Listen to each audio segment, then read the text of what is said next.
Have you ever wondered what a pine tree leaf looks like under a microscope? Let's zoom in and take a closer look at the hidden beauty of nature. At first glance, the pine needle looks like a simple green leaf, long and slender. But under the microscope, we start to see a world of fine details. The outer surface is covered by a thick cuticle, a protective layer that helps the leaf survive in harsh, dry conditions. Notice the small, dot-like openings? These are stomata, tiny pores that allow the leaf to breathe, taking in carbon dioxide and releasing oxygen. Unlike broad leaves, pine needles have fewer stomata, which helps conserve water. Inside, the cells are packed tightly together. You can see resin canals, little pathways filled with sticky resin.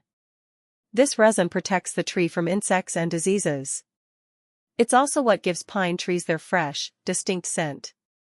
At the core, we find vascular bundles, the transport system of the leaf. Xylem carries water upward from the roots, while phloem moves sugars made during photosynthesis. If you enjoyed this microscopic journey, don't forget to like, share, and subscribe for more amazing close-up discoveries.